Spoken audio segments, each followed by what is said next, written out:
On this planet, there are locations where maps come to an end, compasses spin irrationally, and sea swallows make their own noise.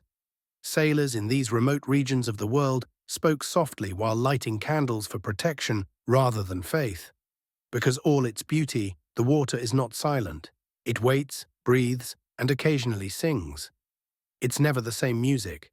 Some see it as the echoes of a long-lost lover. Some people hear it as the lullaby of home from a great distance. But it's always flawless, unbelievably gorgeous, and definitely incorrect. This melody has no place in the realm of the living. It's a component of an older thing, something deeper, something that brings back memories of when the gods were still on the coastlines and when people first started building ships and exploring new lands. Since the dawn of seafaring, people have been narrating stories about unearthly beings. Since they don't have teeth or claws, they aren't considered monsters in the traditional sense. But they were women, or something like them. Figures that emerged from mist and foam, eyes like the moon, voices like wine. They did not chase, they didn't shout, they called. When they did, men listened. All the way they listened. They were known as sirens by the Greeks. They positioned them on rocky islands outside the realm of reason, where their melodies enticed kings and heroes to perish. The Greeks, however, weren't alone themselves. The Havfru, the sea women whose songs predicted disaster, were feared by Norse mariners in the murky seas of the North Atlantic. Rusalki was the Slavs, the Mamiwata, the Africans, Ningyo, the Japanese. Distinct names, various forms, the same tale. The sea is singing, men also disappear. However, what exactly is it that we have been hearing for years? Is it a myth, legend, isolation and salty air causing hallucinations? Or is it an actual thing, something that has been with us from the start? The fact is that the ocean has yet to be thoroughly explored. More than 70% of our globe is covered with it. However, over 80% of it is invisible to the naked eye. What dreams in those crushing black depths where the sun has never shone? What evokes an old memory? What if the sirens didn't go away? What if they continue to sing? As they sang, men perished. Mariners used to murmur about regions where the breeze seemed to stop. The air had a gloomy tone, and no birds sang. It was said that to listen to this music was equivalent to sacrificing your soul. Those who tried to resist were gone anyway. Greetings. Today we look at a myth that existed before maps and kings, a tale that might be more real than we are prepared to believe. This is the story of the Sirens. Greek mythology, including Homer's Odyssey, which was composed in the 8th century BCE, has the earliest known descriptions of sirens. The enchantress Circe warns Odysseus of an impending threat in this epic, sirens whose voices are so captivating that no man can ignore them. It is death to listen to their song. Odysseus, ever the cunning hero, devises a plan. His crew will stuff their ears with beeswax, while he himself will be bound to the mast, free to listen but unable to act. This is a famous scene. However, it raises the question of what kind of creature a song can kill. It's interesting to note that the mermaids we know today were not the first sirens in Greek mythology. Instead, as part of the ancient custom of being half bird and half woman, they were hybrid animals. In addition to the sea, they ruled over rocky shorelines and cliffs. They lured sailors to drown and crash into jagged cliffs.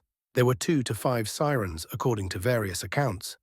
Their names, Parthenope, Ligeia, and Leucosia, all have associations with purity, clarity, and death. But why were they brought into the world of myth? They are often associated with the perils of the ancient Mediterranean. Sea travel was dangerous. Shipwrecks were frequently caused by storms, pirates, and poor navigation. The siren myth offered survivors, or those left behind, something to blame when a vessel disappeared. They served as psychological scapegoats for nature's disarray and cautionary tales. However, the myth of the siren changed with time. They changed from being bird women to fish-tailed maidens, more like mermaids by the Middle Ages. The mingling of myths from various cultures contributed to this shift.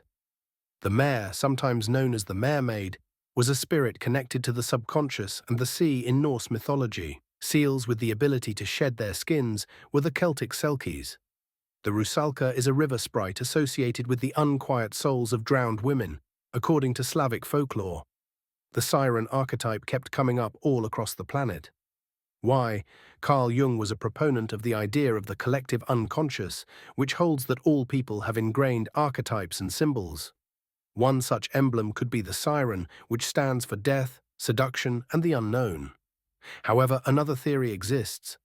According to some scholars and folklorists, these beliefs sprang from actual encounters with creatures that were misidentified following protracted sea expeditions. To weary sailors with sunburned eyes and brains yearning for human interaction, manatees, dugongs, and seals would have appeared as enigmatic creatures. Christopher Columbus himself reported seeing mermaids in the area of the Dominican Republic in 1493. They were not as beautiful as they are painted, he wrote in his journal, pointing out that they had male features on their faces. According to most historians, he observed manatees. However, the myth continued. During the Age of Sail, sirens became more obviously dangerous. Sailors feared them as omens, and they were also creatures of temptation. The sight of a woman on the waves and the sound of a song in the darkness were foreboding.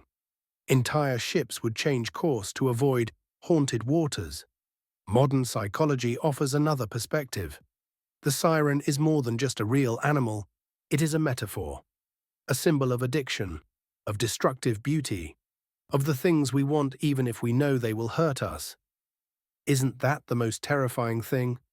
The siren eventually acquired a place in literature, art, and mythology. Sirens are sultry, melancholy characters in the paintings of John William Waterhouse from the 19th century. They turn into metaphors for unreachable beauty and lost love in Tennyson's poems. They represent our complex relationship with the unknown, the feminine, and the forbidden in contemporary pop culture. From Disney's The Little Mermaid to horror movies like The Lighthouse, there are rumors even now. Fishermen in Indonesia talk of the Queen of the Southern Sea, Nyi Roro Kidul, who pulls men down into the ocean. Stories of Mami Wata, a water sprite who brings both wealth and destruction, are told in areas of Africa and the Caribbean. Coastal villages in Iceland continue to tell tales about seal women. Occasionally, a grainy video of a figure under the waves, a far-off cry, and a single-tone tune can be seen online. We laugh. It's what we call phony. We keep browsing. But what if one of them is only ever real once? The narrative is sustained by what the siren says about us, not what it says about the ocean. Unattractive things draw us in. We long for things that are simply beyond our reach. The promise of something more tempts us to ignore cautions. The siren is not a sea monster, rather it is a voice that resides inside each of us. Therefore, the next time you hear anything odd on the wind while standing by the sea, stoop down. Pay close attention.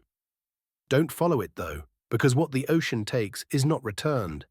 The fact that sirens never really went extinct is possibly the most unsettling fact of all. All they did was change form. They no longer sing across empty seas or rest on ragged rocks. Through screens, obsessions, and inexplicable cravings, they whisper. They wait for us to pay attention while donning tragedy as perfume and beauty as a mask. Because the siren's song is more than just a tune. It's a query, a temptation, and we all secretly hope that there is still someone out there singing. Only for us. If you liked this video, don't forget to hit the like button and subscribe for more interesting stories.